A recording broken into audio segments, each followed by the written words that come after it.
इसलिए बोले हैं। नहीं नहीं, सभी लोग हैं, सबका नाम है। आइए आज हम लोग क्लास को शुरू करते हैं। कल हमने पढ़ाया था क्रिस्टल, लैटिस और यूनिट सेल के बारे में। तो क्रिस्टल लैटिस क्या होता है ये मैं आपको पढ़ा चुका हूं कल। आज हम लोग उसी से रिलेटेड यूनिट सेल को पढ़ेंगे। यूनिट सेल क्या है जरा इसको समझिए।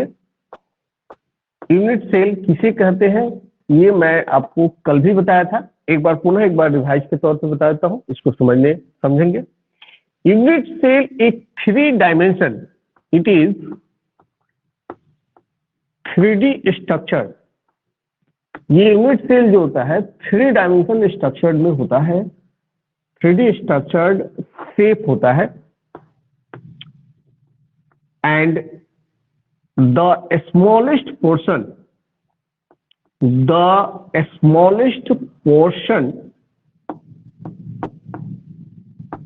portion of क्रिस्टल लैटिस, ये क्रिस्टल लैटिस का सबसे छोटा पोर्शन होता है। पोर्शन का मतलब है हिस्सा, यानी इसी के मिलने से ही छोटे छोटे हिस्से जो है मिलते जाते हैं और मिलकर ही एक जाल जैसा समूह बनता है क्रिस्टल का। उसी को हम लोग क्रिस्टल लैटिस कहते हैं। और ये जो छोटा छोटा पोर्शन होता है, छोटा छोटा जो हिस्सा होता है, उसी को हम लोग यूनिट सेल कहते हैं। छोटा छोटा पॉइंट, छोटा छोटा स्मॉलेस्ट जो पोर्शन होता है उसी को हम लोग क्रिस्टल लैटिस कहते हैं। यूनिट सेल कहते हैं। यूनिट सेल के बारे में बताया गया है कि यूनिट सेल जो होता है एक्चुअल में 3D शेप में होता है। 3D शेप में होता है, 3D स्ट्रक्चर्ड होगा, उसमें लेंथ होगा, ब्रेथ होगा, हाइट होगा। जैसे कोई बॉक्स देखते हैं आप लोग 3D शेप में, कोई कार्टून बॉक्स कुछ भी देखते हैं तो 3D शेप कहलाता है।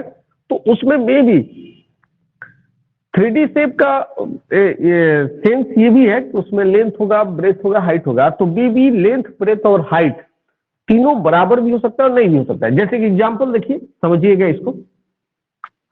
इसको आप समझेंगे बेहतर समझ में आएगा, उम्मीद है। ये मैं एक एग्जांपल मेंशन करा रहा हूं। ये आपको जो बता रहा हूं ये लैटिस पॉइंट है। और लैटिस पॉइंट किसको रिप्रेजेंट करता है बाबू? लैटिस पॉइंट किसको रिप्रेजेंट करता है? तो लैटिस पॉइंट जो है वो उसके कॉन्स्टिट्यूएंट पार्टिकल्स को रिप्रेजेंट करता है। मे बी वो एटम्स हो सकता है, मॉलिक्यूल्स हो सकता है, या उसका आयंस हो सकता है। पूरा कलर ना करके ऐसे बना दिया। अच्छा ये बताइए 2D है या 3D है? अभी कैसा शेप बन रहा है सर? 2D है। 2D है। अगर हम इस शेप में थोड़ा सा बदलाव करें, मतलब ये मान लीजिए है पीछे का एक शेप है, पीछे का जैसे बोर्ड आपको दिखाई दे रहा है, एक शेप हो गया। ठीक ऐसा ही बोर्ड आगे हम रख दें, फिर इसके राइट साइड में, फिर एक लेफ्ट साइड में रख देते हैं, तो 3D बन जाएगा कि नहीं? तो वैसा ही एक शेप इधर भी हम बनाने जा रहे हैं, इसको समझिएगा। शेप बनाने से पूर्व आपको ध्यान में रखना है, जितना इधर आप छोड़ेंगे उतना ही इधर आप आगे बढ़ाएंगे। ठीक है, इस बात को ख्याल रखिएगा, उतना ही आगे बढ़ाना है जितना इधर आपको छोड़ना है। तो ये एक हिस्सा बना रहे हैं। एक चीज और कि ये जितना लेंथ का होगा ऊपर वाला, उतना ही लेंथ का ये भी होगा। इस बात को हमेशा याद रखना है, उतना ही लेंथ को इसको भी मेंशन किया जाएगा। ठीक है, फिर उसके बाद ये जितने लेंथ का होगा उतना ही लेंथ का नीचे है मेंशन करना, यानी जितना ऊपर छोड़े हैं उतना ही आपको नीचे जाना है। क्लियर कंसेप्ट समझ में आ रहा है? ठीक है, जितना आप ऊपर ये छोड़े गैप उतना ही नीचे आना है। और फिर ये भी उतना ही लेंथ का, जितना ऊपर का लेंथ है उतना ही लेंथ का इसको भी बना देना है। यहां भी कॉन्स्टिट्यूएंट जुड़ा हुआ, इसको इससे मिला देना है। अब ये शेप देखकर आपको पता चलेगा कि ये मान लीजिए कि पीछे का शेप है और ये उसके आगे वाला शेप है। जैसे किसी भी 3D फिगर को जब आप रखते हैं तो हो सकता है कि उसको थोड़ा सा झुका के रखें, है ना, ऐसे करके रखें उसको। जैसे ही आपके सामने एक बॉक्स है, आप देखिए ऐसे करके रखेंगे तभी नहीं सामने वाला फेस दिखाई देगा, या ऐसे करके रखे तो ये सामने वाला फेस दिखाई देगा और ये ऊपर वाला हिस्सा दिखाई देगा। ऐसा दिखाई दे रहा है कि नहीं? आप इसको ऐसे देखिए तो ऐसे ही दिखाई दे रहा है ना? बातें समझ में आ रही है? Yes sir. ठीक ऐसा ही शेप हम बना रहे हैं। ये 3D, ये यूनिट सेल है, 3D शेप है। इसमें ये आपका लेंथ हो गया, ये आपका ब्रेथ हो गया, और ये इसका हाइट हो गया ऊपर वाला, ये इसका हाइट है, ये लेंथ है, और ये इसका ब्रेथ है, ये आपको जो दिखाई दे रहा है। क्लियर? अब इसको इससे मिला देते हैं, इसको इससे हमने मिला दिया। अब बताते हैं कि ये किसी क्रिस्टल के अंदर बना हुआ एक छोटा सा पोर्शन होता है। हम इसको इतना बड़ा रिप्रेजेंट किए, इससे भी बड़ा रिप्रेजेंट कर सकते हैं, छोटा भी रिप्रेजेंट कर सकते हैं, बट ये बहुत ही छोटा होता है, बहुत ही स्मॉलेस्ट पार्ट होता है। अब इस 3D फिगर में समझिए कि ये जितना लेंथ होगा, जितना लेंथ इसका होगा, ये उतना ही ये भी होगा, उतना ही ये भी होगा, और उतना ही ये भी होगा। समझ में आ गया? तो अगर आपसे पूछा जाए कि इसमें टोटल कितने लैटिस पॉइंट हैं, लैटिस पॉइंट, लैटिस पॉइंट उसकी कॉन्स्टिट्यूएंट्स को रिप्रेजेंट करता है, तो टोटल कितने लैटिस पॉइंट है, कोई बताएगा? 8 पॉइंट है। Very good. 1 2 3 4 5 6 7 8, 8 लैटिस पॉइंट हो गया। अब इस 8 लैटिस पॉइंट पे, ये लैटिस पॉइंट किसको रिप्रेजेंट करता है? लैटिस पॉइंट किसे रिप्रेजेंट करता है? लैटिस पॉइंट कॉन्स्टिट्यूएंट्स को रिप्रेजेंट द कॉन्स्टिट्यूएंट्स, उसके कॉन्स्टिट्यूएंट्स को रिप्रेजेंट करता है। और कॉन्स्टिट्यूएंट्स में भी, कॉन्स्टिट्यूएंट जो होगा वो में भी एटम हो सकता है, मॉलिक्यूल हो सकता है, या वो इसका आयन हो सकता है। यहां तक में कोई दिक्कत किसी को नहीं है? No sir. अब देखिए, ये जितना लेंथ होगा उतना ही लेंथ ये भी होगा, उतना ही लेंथ ये भी होगा, और उतना ही लेंथ ये भी होगा, है ना? तो अगर इसको हम ए मान लें, बाय द वे मान लेते हैं कि यह ए है, ये भी ए होगा, ये भी ए होगा, ये भी ए होगा। जैसे अगर ये 5 सेंटीमीटर है तो ये भी 5 सेंटीमीटर, ये भी 5 सेंटीमीटर, ये भी 5 सेंटीमीटर। इसको अगर हम बी मान लें, लेट्स सी, जैसे मान लेते हैं इसको बी फॉर ब्रेथ। एक मान लीजिए कि ये इसकी ब्रेथ है, तो ये भी बी होगा, ये भी उतना ही होगा, ये भी उतना ही होगा, और ये भी उतना ही होगा। ये सभी जो होंगे उतना ही होंगे। क्लियर? और इसको अगर हम सी मान लें, तो सी बोले तो हाइट, ये जितना होगा उतना ही ये भी होगा, उतना ही ये भी होगा, और उतना ही ये भी होगा। होगा या नहीं होगा? समझ में बातें आ रही है? तो इस तरह से आप देखेंगे कि इसमें 3 डायमेंशंस हैं, एक ए, बी और दूसरा सी।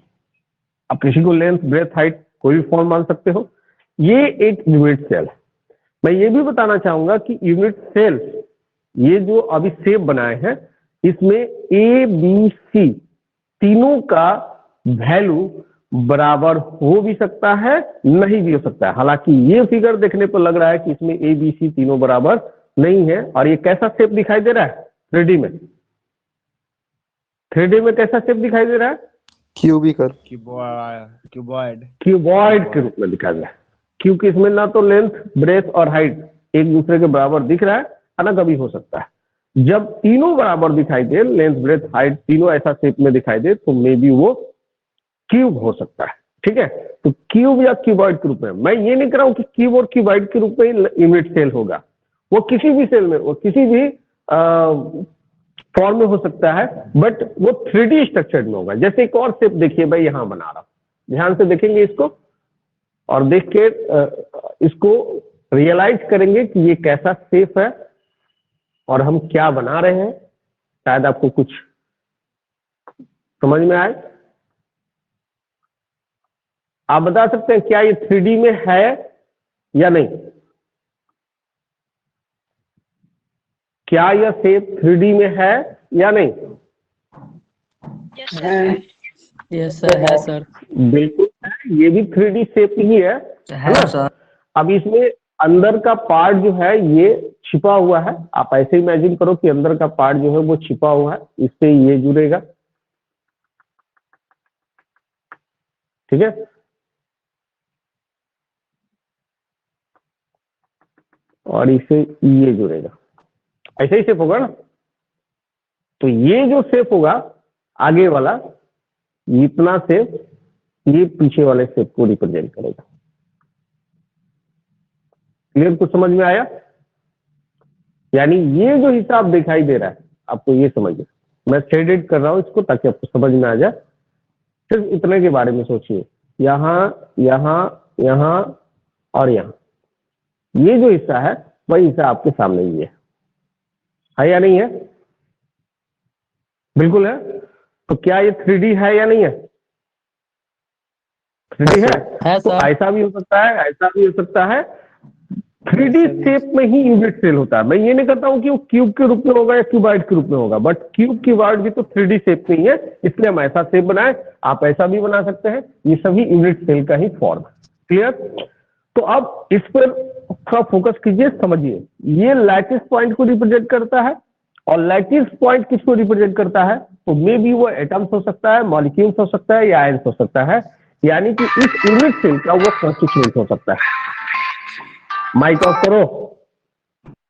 अब यहां पे फॉलो करो कि ये जितना लेंथ होगा उतना ही लेंथ ये भी होगा, तो इसको ए माने हैं। ये भी ए होगा, ये भी ए होगा, और ये भी ए होगा। यानी ये भी ए, ये भी ए, और ये भी ए होगा। अगर ये बी है तो ये भी बी होगा, और ये भी बी होगा, और ये भी बी ही होगा। अगर ये सी है तो ये भी सी होगा, ये भी सी होगा, और ये भी सी होगा। कोई डाउट है इसमें? तो टोटल कितने डायमेंशन आपको दिखाई दिए? 3 डायमेंशन दिखाई दिए। क्लियर? अब इसमें थोड़ा सा हम एक और चीज समझने का प्रयास करते हैं। थोड़ा इनको बिटा देते हैं, क्योंकि ये कॉम्प्लेक्स ज्यादा दिखाई देंगे। ज्यादा अगर आप एबीसी करेंगे तो ज्यादा कॉम्प्लेक्स हो सकता है कि मे भी दिखाई दे। 3 ही रहने देते हैं, ठीक है? अब बताते हैं, ध्यान से समझिए इसको। अगर ए और बी के बीच में बॉन्डिंग को समझना चाहे या देखना चाहे, तो क्या आप देखकर नहीं बता सकते कि इसमें कोई बॉन्ड बन सकता है? क्या इसके बीच में बॉन्डिंग जब होगा तो इसके बीच में कोई एक एंगल बनेगा या नहीं बनेगा? इसको और इसको लेकर कोई एक एंगल बन सकता है? Yes sir. इसको और इसको लेकर, यानी इस डायमेंशन के बीच में भी एक बॉन्ड बन सकता है, यानी कि एंगल बन सकता है। इसको और इसको लेकर भी एक एंगल बन सकता है। तो लेट सी, इसको हम जैसे अल्फा एंगल मान लेते हैं, इसको हम लोग बीटा एंगल मान लेते हैं, और इसको हम लोग गामा एंगल मान लेते हैं। यानी अगर एक यूनिट सेल में देखें तो एक यूनिट सेल में क्या क्या हमको फाइंड होगा, क्या क्या चीजें प्राप्त हुई, ये जरा देखिए। इन 1 यूनिट सेल, एक यूनिट सेल में 3 डायमेंशन प्राप्त होते हैं। 3 डायमेंशन, और ये 3 डायमेंशन कौन कौन है? ए, बी और सी के रूप में। ए, बी, सी तीनों बराबर हो भी सकता है और नहीं भी हो सकता है। क्लियर बात? दूसरा इंपॉर्टेंट कि इसमें 3 एंगल भी है, और वो 3 एंगल कौन कौन है? 3 एंगल है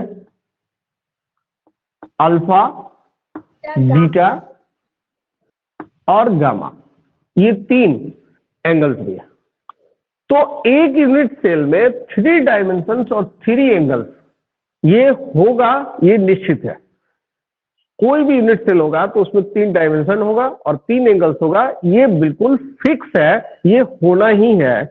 इसको हम लोग कंबाइंड रूप में, यहाँ 3 एंगल और 3 बॉन्ड को कंबाइंड रूप में हम लोग इसको पैरामीटर के रूप में जानते हैं। यानी इसको पैरामीटर ऑफ यूनिट सेल कहा जाता है। पैरामीटर ऑफ यूनिट सेल कहा जाता है, यानी यूनिट सेल का पैरामीटर कहा जाता है। अब समझ में आ गया? अगर आपसे कोई पूछे कि पैरामीटर, यूनिट सेल का पैरामीटर क्या है या उसे आप क्या समझते हैं, तो आप बताएंगे कि किसी भी यूनिट सेल में 3 एंगल्स और 3 डायमेंशंस होते हैं, जिन्हें कंबाइंड रूप से हम उसका पैरामीटर कहते हैं। तो how many number of parameters in a unit cell?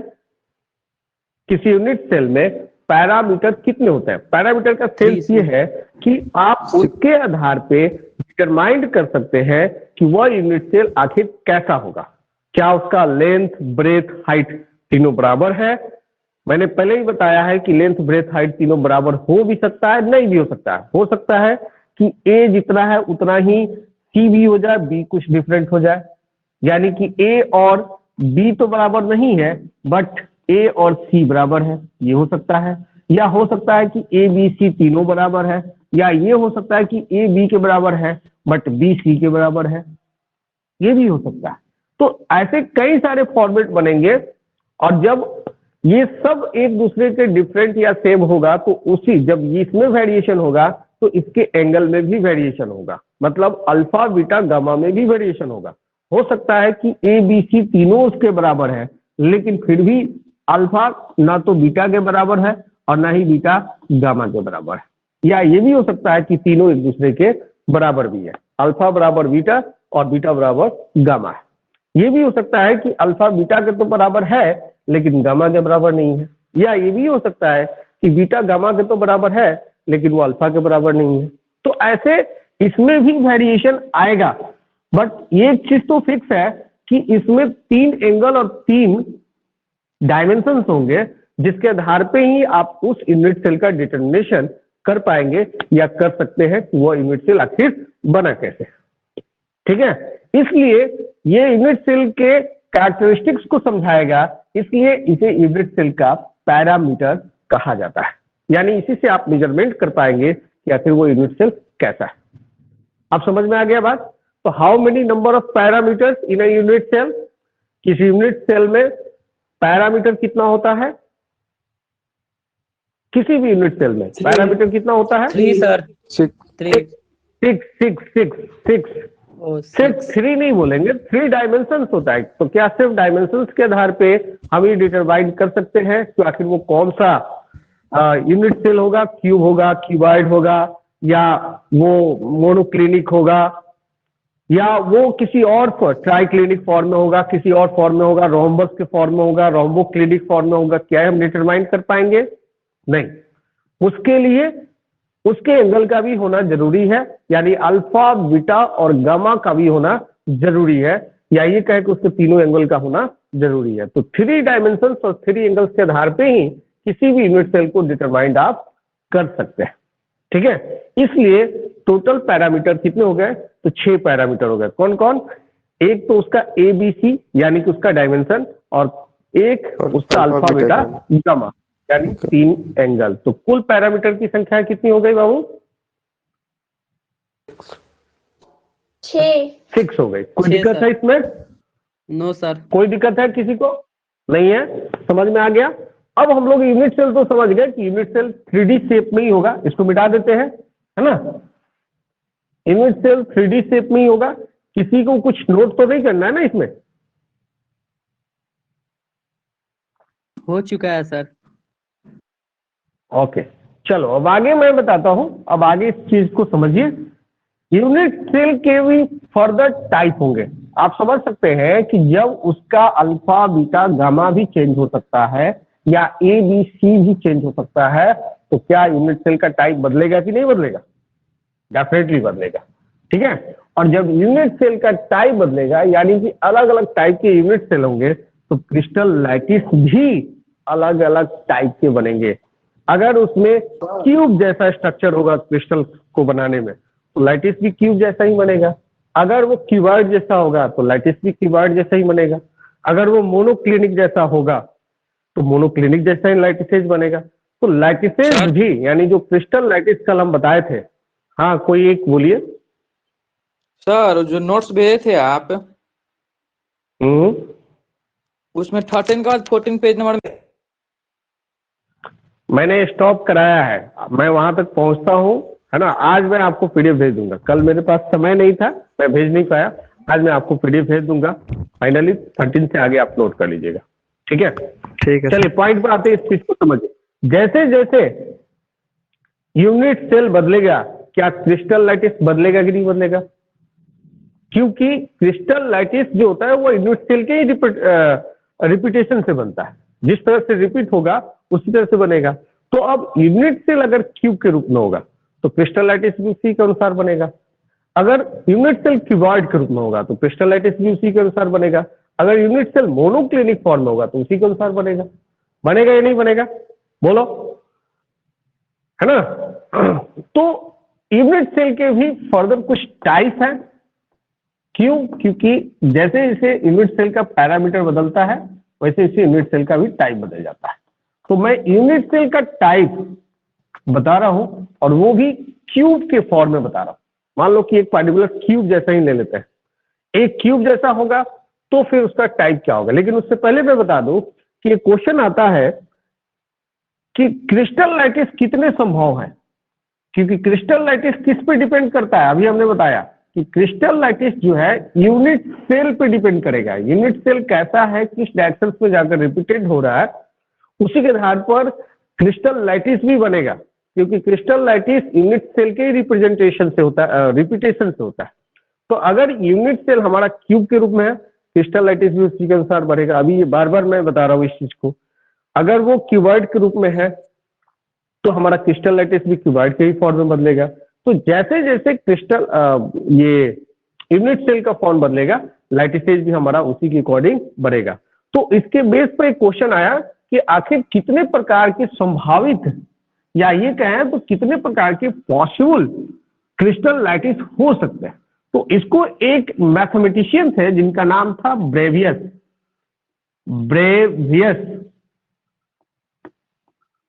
Bravais ने लैटिसेज के बारे में समझाया कि इन टोटल जो है वो 14 टाइप का लैटिसेज हो सकता है। ये ग्रेट मैथमेटिशियन थे। इन्होंने इसके स्ट्रक्चर को समझाया कि टोटल कितने टाइप के क्रिस्टल लाइटिस हो सकते हैं। तो 14 टाइप के क्रिस्टल लाइटिस की संभावना है। यानी क्रिस्टल लाइटिस टोटल 14 प्रकार के 14 टाइप्स के क्रिस्टल लाइटिस होते हैं। तो ये क्वेश्चन आता है, how many types of Bravais लाइटिस। तो कितने प्रकार के होते हैं बाबू? 14 प्रकार के होते हैं। अब ये 14 प्रकार के कौन कौन हो सकते हैं मैं एक एक करके आगे बताते चलूंगा। इसको आप मेंशन करेंगे, देखेंगे, समझेंगे। लेकिन उससे पहले मैं एक टाइप पहले बता रहा हूं यूनिट सेल का, इन क्यूब के रूप में। क्योंकि क्यूब के रूप में भी हो सकता है, क्यूबॉइड के भी रूप में हो सकता है कि नहीं। तो मैं क्यूब के रूप में पहले बता रहा हूं। यूनिट सेल अगर क्यूब के रूप में है तो उसका टाइप 3 टाइप का होगा। सबसे पहला प्रीमिटिव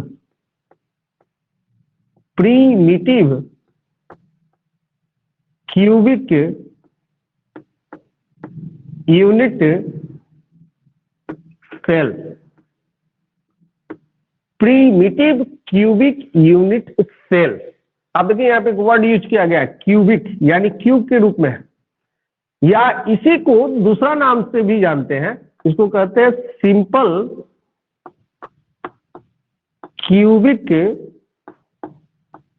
यूनिट सेल, जिसको शॉर्ट में हम लोग SCC कह सकते हैं।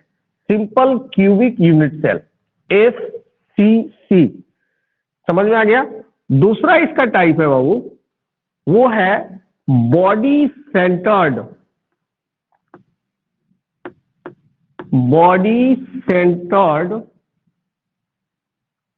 Cubic unit cell. Body centred cubic unit cell, जिसको हम लोग शॉर्ट में कह सकते हैं BCC, body centred cubic unit cell. और तीसरा टाइप है इसका फेस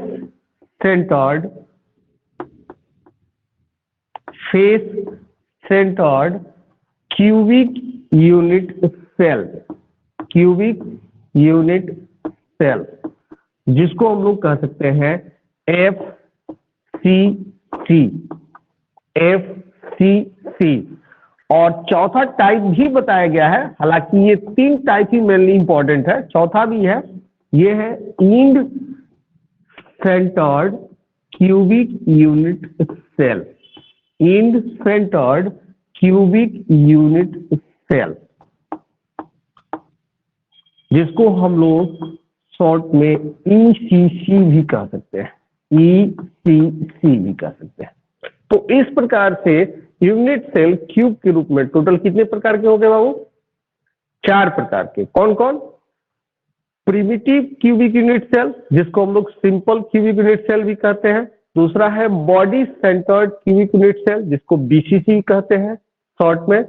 और तीसरा है face centred cubic unit cell, जिसको हम FCC कहते हैं। और end centred cubic unit cell, जिसको ECC कहते हैं। आप बुक जब पढ़ेंगे NCERT का या कोई भी बुक पढ़ेंगे तो आपको एक बात बता देंगे कि आपके इसको लिखा होगा कि यूनिट सेल सिर्फ 2 ही प्रकार के होते हैं। एक होता है प्रीमिटिव और इस पूरे को एक नाम देता है सिर्फ centred cubic unit cell, centred cubic unit cell. यानी ये एक टाइप हो गया और ये एक टाइप हो गया जिसको प्रिमिटिव क्यूबिक यूनिट सेल कहते हैं। यानी सिर्फ और सिर्फ 2 टाइप का ही क्यूबिक यूनिट सेल बताया जाता है, एक प्रिमिटिव यूनिट सेल और दूसरा सेंटर्ड क्यूबिक यूनिट सेल। तो लेकिन centred unit cubic unit cell के भी 3 टाइप फर्दर बताए गए हैं, क्लासिफाई किए गए हैं, बॉडी सेंटर्ड, फेस सेंटर्ड और इन सेंटर्ड। इसलिए हम चारों को एक साथ मेंशन किए हुए हैं कि कुल मिला के 4 यूनिट सेल ही क्यूबिक यूनिट सेल के रूप में मेंशन किए जाएंगे। कोई डाउट है इसमें किसी को? Anybody? No sir. No sir.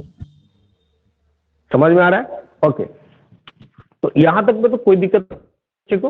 अब हम एक एक करके समझते हैं कि आखिर प्रिमिटिव या सिंपल क्यूबिक का मीन्स क्या है, या किस टाइप के यूनिट सेल को हम लोग सिंपल क्यूबिक कह सकते हैं। ठीक है, तो इसके लिए कुछ चीजों को पहले समझिए, तब शायद कुछ इसके बारे में और अच्छे से समझ में आ जाए। अभी हमने बताया क्यूबिक यूनिट सेल के बारे में, तो इसका तो मतलब फिक्स है कि उसमें क्यूब जैसा स्ट्रक्चर बनेगा, क्यूब जैसा। जैसे मान लीजिए कि एक सिंपल स्ट्रक्चर हम बना रहे हैं क्यूब जैसा, तो जब क्यूब होगा, समझिएगा इस चीज को, तो ये जितना लेंथ होगा उतना ही लेंथ इसका इधर भी होगा, होगा या नहीं होगा? उतना ही लेंथ इसका भी होगा और उतना ही लेंथ इसका भी होगा। ये 2D शेप हो गया। जितना लेंथ इसका है उतना ही लेंथ इसका भी है, उतना ही लेंथ इसका भी है और उतना ही लेंथ इसका भी है। यानी क्यूब के रूप में बनाने के लिए सभी का लेंथ एक दूसरे के बराबर आएगा। इसमें किसी को आप लेंथ मान लो, किसी को ब्रेथ मान लो, किसी को हाइट मान लो, वो अलग बात है। इसका मतलब ये हुआ कि इसका लेंथ ब्रेथ हाइट तीनों बराबर होता है। दूसरा ये कि मान लेते हैं कि इसको दिखे, क्योंकि सामने ये फेस है और इसके सामने ही फेस रख दे। जैसे मान लीजिए मैं आपको एक शेप दिखा रहा हूँ, हालांकि ये क्यूबॉइड के रूप में क्यूबॉइड है, लेकिन इसको मान लीजिए कुछ हद तक कि इसका लेंथ ब्रेथ हाइट तीनों बराबर है। तो अगर हम बिल्कुल ऐसा रखेंगे तो क्या ऊपर का ये शेप दिखाई देगा कैसा है? नहीं दिखाई देगा। क्या इधर वाला शेप या इधर वाला दिखाई देगा या नीचे वाला दिखाई देगा? नहीं दिखाई देगा ऐसा रखने पर। तो अगर इसको हम थोड़ा सा झुका दे तो क्या ये शेप दिखाई दे रहा है कि नहीं? ये भी दिखाई दे रहा है। या अगर इसको हल्का तिरछा कर दे तो ये भी दिखाई दे रहा है, इधर साइड वाला भी दिखाई दे रहा है, ये भी दिखाई दे रहा है। तो उसी तरह इसको हल्का हम तिरछा घुमा देते हैं और इससे एक शेप बनता है। ध्यान में रखिए, मैंने पहले भी बताया कि जितना लेंथ इधर छोड़ेंगे उतना ही लेंथ आगे बढ़ाएंगे, तभी वो बराबर हो पाएगा, क्योंकि इसके बराबर ही इसको खींचना है। ठीक है, फिर ऊपर जितना छोड़ेंगे उतना ही नीचे भी आगे बढ़ना है। और ये भी ध्यान में रखिए कि इसके बीच का लेंथ बराबर होना चाहिए, ये भी नहीं, क्यूब में बराबर होना चाहिए, तभी जाकर ये सभी शेप एक दूसरे, यानी ये जितना लेंथ है उतना ही लेंथ ये भी होना चाहिए, ये जितना लेंथ है उतना ही लेंथ इसका भी होना चाहिए, ये जितना लेंथ है उतना ही लेंथ इसका भी होना चाहिए। ठीक है, ये जितना लेंथ है उतना ही लेंथ इसका भी होना चाहिए, ये जितना लेंथ है, ठीक है, उतना ही लेंथ इसका भी होना चाहिए। क्लियर? कोई दिक्कत किसी को नहीं ना? अब इसको हम मिला देते हैं। अब ये कैसा शेप है? क्यूब के रूप में है। क्यूबॉइड, अभी भी क्यूबॉइड कर रहे हो, ये क्यूब के रूप में। अभी बताया मैंने कि जब इसका लेंथ ब्रेथ हाइट तीनों बराबर हो गया ना, क्योंकि ये जितना है उतना ही ये भी है, इसको देखने में छोटा लग रहा है लेकिन ये जितना है उतना ही ये भी है, उतना ही ये भी है, उतना ही ये भी है। जब सब एक दूसरे के बराबर है तो स्वाभाविक है कि ये भी उतना ही होगा, ये भी उतना ही होगा जितना ये है, बट देखने में छोटा लग रहा है, तिरछा दिखना है थोड़ा, ठीक है। ये भी उतना ही लेंथ है जितना ये है या जितना ये है, लेकिन देखने में थोड़ा तिरछा जब देखेंगे तो कोई एक छोटा दिखेगा, ठीक है। लेकिन इसका लेंथ ब्रेथ हाइट तीनों क्या होता है, बराबर होता है। मतलब जितना ये होगा उतना ही ये भी होगा, उतना ही ये भी होगा, उतना ही ये भी होगा, सब एक दूसरे के बराबर होगा। क्लियर। अब ये क्यूब के रूप में है, तो प्रिमिटिव क्यूबिक यूनिट सेल किसे कहेंगे, अभी इसको ध्यान में रखें। एक तो पहली बात हम लोग ये जाने कि कोई भी सॉलिड जो है, पहले पढ़े हुए थोड़ा सा रिकैप करते हैं, इस चीज को समझिए कि कोई भी सॉलिड है उसके कॉन्स्टिट्यूएंट पार्टिकल्स, जिसको हम लोग स्फीयर द्वारा डिनोट करते हैं, वो एक दूसरे से टाइटली पैक्ड होता है। टाइटली पैक्ड का मतलब क्या है, एकदम स्ट्रांगली एक दूसरे से जुड़ा हुआ रहेगा। जुड़ा रहेगा कि नहीं रहेगा, रहेगा। और वो एक तरह से अरेंजमेंट में रहता है, रेगुलर अरेंजमेंट होना ही चाहिए, क्योंकि इरेगुलर होगा तो वो सॉलिड तो होगा बट वो सूडो सॉलिड होगा, ये पढ़ा चुके हैं। वह रियल में सॉलिड का फॉर्म नहीं शो करेगा। तो मान लीजिए कि दो कॉन्स्टिट्यूएंट्स ऊपर थे, दो कॉन्स्टिट्यूएंट्स नीचे हैं। ये कॉन्स्टिट्यूएंट्स स्फीयर के रूप में हम डिनोट किए हुए हैं, तो ये एक स्फीयर के रूप में है, तो जो साइज इस स्फीयर का होगा वही साइज इस स्फीयर का भी होगा, वही साइज इस स्फीयर का भी होगा, वही साइज इस स्फीयर का होगा। स्फीयर सेम होने का सेंस ये है कि ये सभी एक ही टाइप की कॉन्स्टिट्यूएंट्स है। अगर ये एटम है तो जो साइज इसका है वही साइज इसका है, वही साइज इसका है, वही साइज इसका है। अगर ये मॉलिक्यूल है तो सबका साइज एक दूसरे के बिल्कुल बराबर है, ठीक है। अब इस स्फीयर में ये इसका सेंटर हो गया, ये इसका सेंटर हो गया, ये सेंटर हो गया, ये सेंटर हो गया। क्लियर। तो सेंटर से इसके बीच की दूरी को क्या बोलेंगे, यहां तक के बीच की दूरी को रेडियस। कोई बोले, रेडियस बोलेंगे। और सेंटर से इसके बीच की दूरी को क्या बोलेंगे, यहां से यहां तक को रेडियस ही बोलेंगे। तो क्या इन दोनों का रेडियस बराबर होगा या नहीं होगा। जो डिस्टेंस इस सेंटर से यहां तक का है, जैसे आर मान ले, वही डिस्टेंस यहां से यहां तक का होगा या नहीं होगा, होगा। तो ये दोनों रेडियस एक दूसरे के बराबर होगा। अब ये जितना ये रेडियस था उतना ही रेडियस ये भी होगा कि नहीं होगा, डेफिनेटली होगा। उतना ही रेडियस ये भी होगा, क्योंकि जब स्फीयर सब बराबर ही है, एक ही साइज का है, तो इस सब का रेडियस भी एक दूसरे क्या होगा, बराबर होगा। और जब इन दोनों को, ये सभी एक दूसरे से अरेंज है और वो भी स्ट्रॉन्ग फोर्स द्वारा, तो इनके बीच कट के एक हिस्सा बनेगा, और वह हिस्सा कुछ इस टाइप का है। ध्यान से समझिए, ये हिस्सा बन रहा है और ये हिस्सा कुछ इस टाइप का बन रहा है। बीच में ये गैप है, खाली जगह।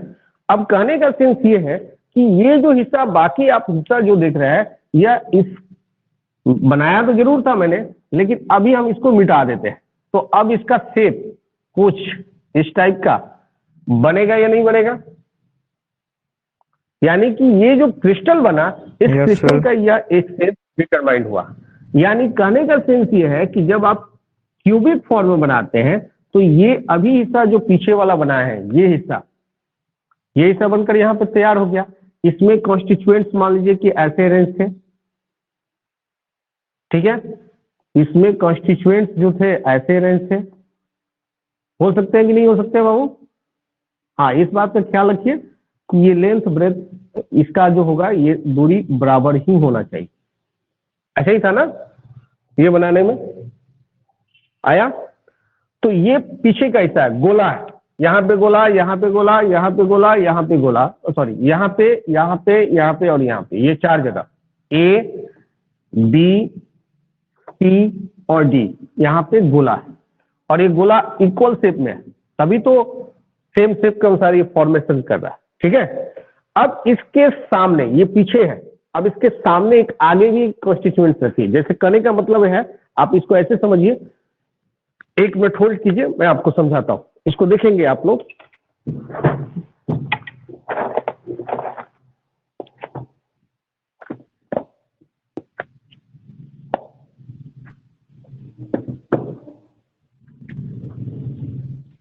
हालांकि ये दोनों साइज बराबर नहीं है, बट कुछ देर के लिए इसको मान लीजिए कि दोनों बराबर, कुछ देर के लिए दोनों को बराबर मान लीजिए।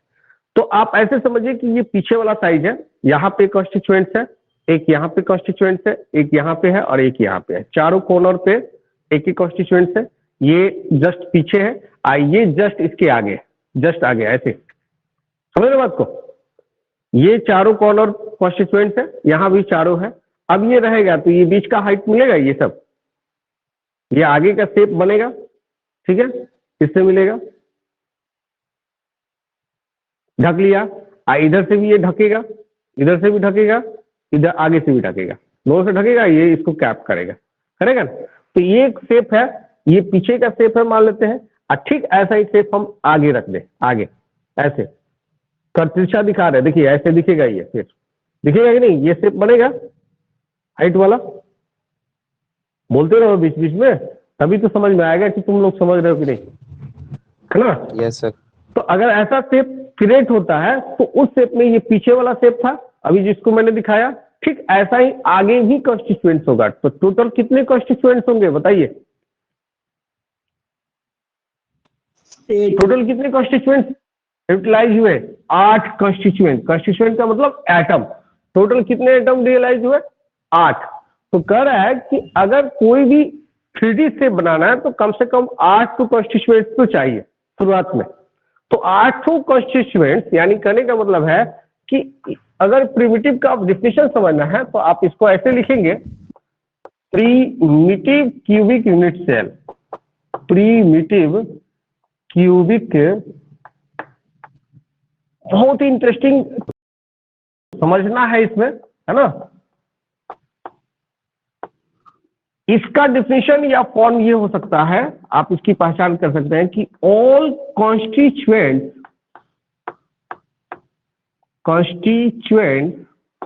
एज एटम्स आर प्रेजेंट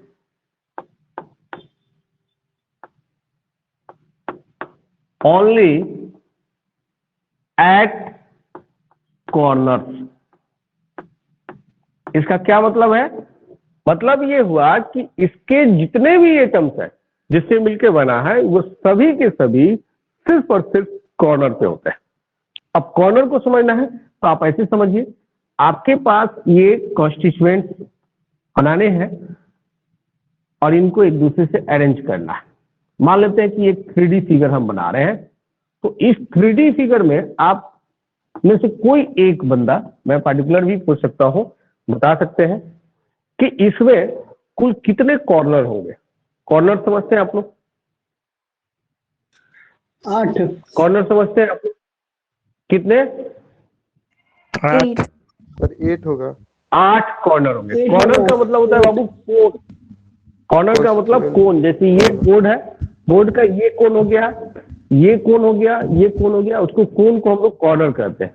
जैसे जिस रूम में आप अभी पढ़ रहे हैं उस रूम का जो शेप है वो मे बी 3D शेप है, मे बी क्या 3D शेप ही है, वो मे बी क्यूबॉइड होगा या क्यूबॉइड का ही फॉर्म में होगा, किसी किसी का ये स्क्वायर फॉर्म में हो सकता है, बट वो क्यूबॉइड का फॉर्म में होगा। तो उसमें देखेंगे 8 कॉर्नर है, एक कोना ऊपर, एक इधर, एक नीचे, एक नीचे में 2 और ऊपर में भी 2, अब फिर सामने भी 2 आपको दिखाई देगा। तो कुल मिला के 4 सामने इधर हुए और 4 उसके अपोजिट में मिलके 8 कॉर्नर बनेंगे। तो कॉर्नर की संख्याएं हो जाएगी इसमें टोटल कितना? 8। अब इस शेप में अगर ये 3D शेप है, क्यूब या क्यूबॉइड किसी भी रूप में है, तो इसमें फेस कितना होगा?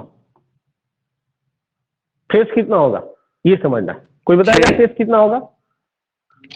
6 फेस होगा। Very good. कौन कौन होगा? सो देखो, जैसे ये फेस हो गया सामने वाला, सामने क्या है यानी इधर वाला, तो इसके अपोजिट ये फेस है या नहीं है? 2 फेस हुआ। फिर उसी तरह ये ऊपर वाला फेस हो गया, तो इसके अपोजिट कौन फेस है? ये नीचे वाला है कि नहीं है? है ना। यानी कि यह फेस और फिर यह फेस, 2 फेस, फिर उसी तरह 3 और उसी तरह फिर 4, और फिर एक सामने वाला फेस, ये जो एक दूसरे के पीछे है, यानी यह फेस पीछे वाला और ये उसके आगे वाला। टोटल मिलकर कितने फेस हो जाएंगे? 6 फेस हो जाएंगे। टोटल मिलकर कुल कितने फेस?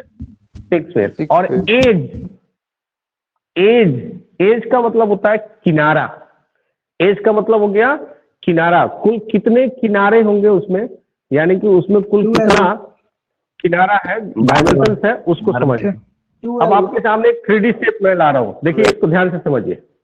मैं एक 3D शेप लाया, ये सामने वाला आपको दिखाई दे रहा है क्वेश्चन, है ना। आप समझिए कि यहाँ पे कॉन्स्टिट्यूएंट्स है, यहाँ पे है, यहाँ पे है और यहाँ पे, ये सामने वाला हो गया, ठीक है। आपको दिख रहा है ये और ये, क्लियर। और इसको अपोजिट मैं पीछे वाला दिखा रहा हूँ, फिर यहाँ भी कॉन्स्टिट्यूएंट्स होगा या नहीं होगा, होगा ना। तो 1 2 3 4 कॉन्स्टिट्यूएंट्स, इसके पीछे भी 4 कॉन्स्टिट्यूएंट्स, मिलके 8 हो गए। अब इसमें फेस को समझिए, ये सामने वाला फेस है, इसके अपोजिट ये फेस है, 2 फेस हुआ, 3 4, फिर ऊपर वाला और फिर नीचे वाला, ठीक है। 1 2 3 4, एक इधर मेरे हाथ की तरफ, लेफ्ट हैंड की तरफ, 1 2 3 4, फिर ऊपर वाला फिर नीचे वाला हुआ, तो 6 फेस हो गया। आप किनारा को समझिए, किनारा कौन कहलाएगा, इसको हम लोग किनारा बोल सकते हैं। 1 किनारा, 2 3 4, कितने किनारा हो गए सामने, 12 होगा सर, 12 चार। टोटल। हाँ, आप इसको ऐसे समझिए, ए से बी मिलाया, यह किनारा, फिर उसके बाद इससे इसको मिलाया, इसको कुछ मान लो, इसको भी डी ई मान लो, ठीक है। इसको आप फिर एफ जी मान लो।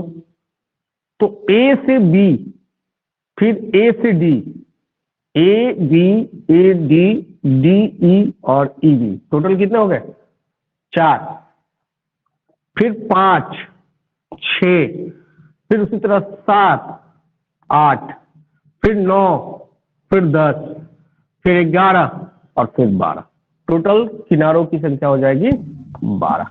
तो ये 3 चीज आपको याद रखना है कि कॉर्नर होगा 8, फेस होगा 6 और एज होगा 12, 3D शेप में। तो इसमें कह रहा है कि सारे के सारे कॉन्स्टिट्यूएंट सिर्फ और सिर्फ कॉर्नर पे ही होते हैं, वो कहीं दूसरी जगह नहीं होता, यानी बीच में या अगल बगल कहीं नहीं होता, सिर्फ और सिर्फ कॉर्नर पे रहते हैं, सिर्फ और सिर्फ कहाँ रहेंगे, कॉर्नर पे। तो मे भी हो सकता है कि 4 पीछे हो कॉन्स्टिट्यूएंट्स के रूप में, 4 आगे हो, बीच में कहीं नहीं है, ठीक है।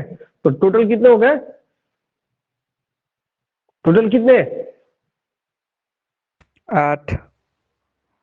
8। अभी तक में 8 आपको दिखा, लेकिन मैं आपसे क्वेश्चन पूछा भी जाता है, मैं भी पूछ सकता हूं कि आखिर आपको बताना हो कि फाइनली किसी प्रिमिटिव यूनिट सेल में, यानी सिंपल क्यूबिक यूनिट सेल में, सिंपल क्यों कहला है ये समझ में आ गया, क्योंकि इसके ऑल कॉन्स्टिट्यूएंट सिर्फ और सिर्फ कॉर्नर पे है। तो कॉर्नर पे होना तो जरूरी है 3D शेप बनाने के लिए, इसलिए इसको सिंपल माना गया। लेकिन अगर आपसे क्वेश्चन पूछा जाए कि नंबर ऑफ एटम्स फाइनली होगा कितना, इसमें कुल मिला के कुल कितने एटम्स होंगे, तो ये जानकारी लेनी है। तो मैं आपको बता दूं कि यहाँ पे जो भी हम गोला यानी स्फीयर रखते हैं, उसका कंप्लीट हिस्सा इसको बनाने में भाग नहीं ले रहा है। जैसे अभी आपको एग्जांपल समझाए भी है कि यह एक गोला है और यह एक गोला है यानी स्फीयर है, तो ये कॉन्स्टिट्यूएंट्स हो गए, एटम हो गए, ये अरेंज है एक दूसरे से विथ ए स्ट्रॉन्ग फोर्सेज, ठीक है। तो इसका हिस्सा और ये रेडियस से यहां तक की डिस्टेंस, रेडियस से यहां तक की डिस्टेंस, फिर ये हिस्सा ऐसे बन रहा है, तब नहीं ये पीछे वाला शेप बना, ठीक है।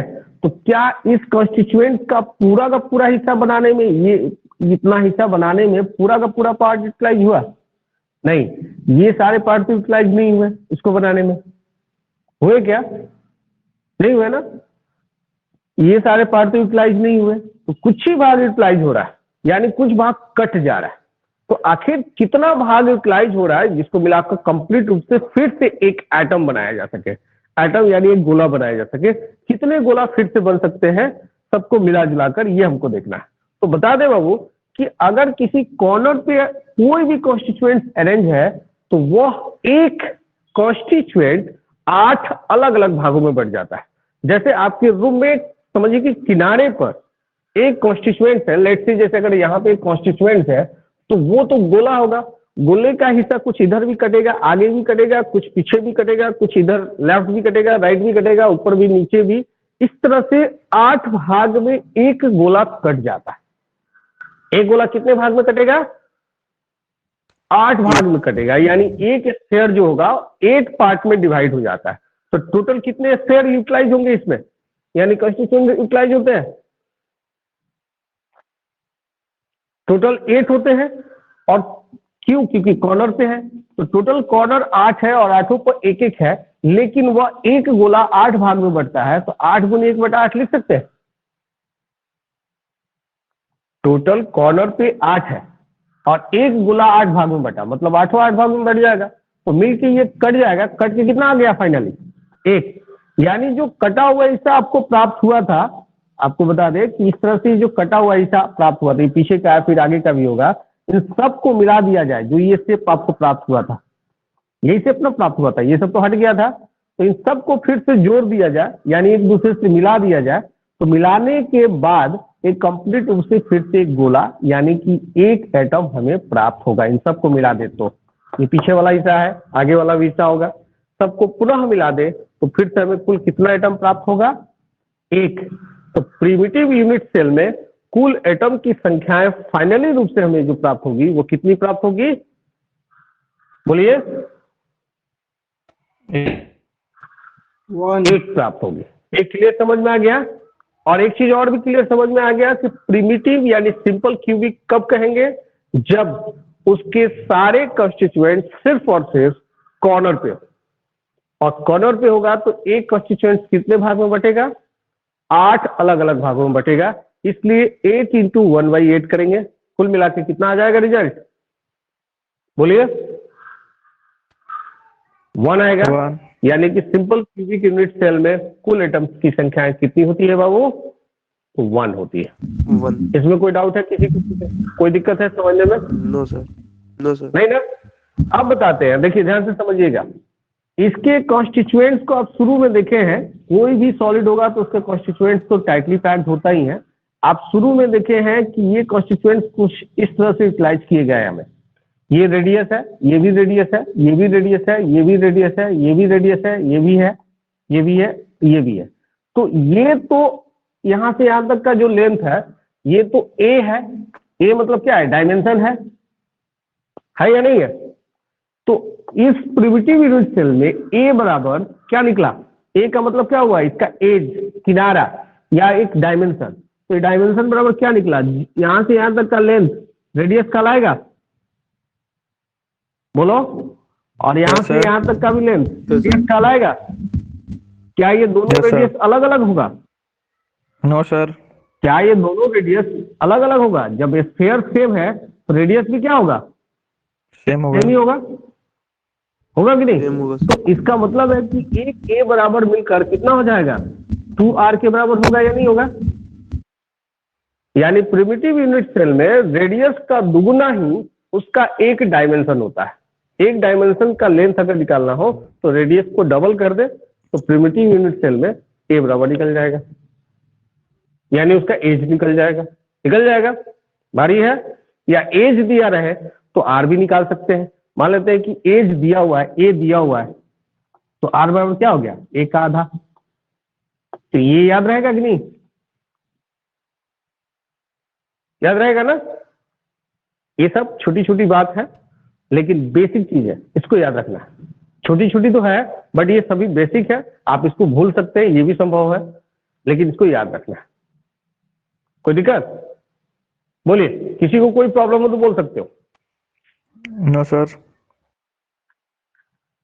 तो एक बात बताना चाहेंगे हाँ आप सभी को, है ना?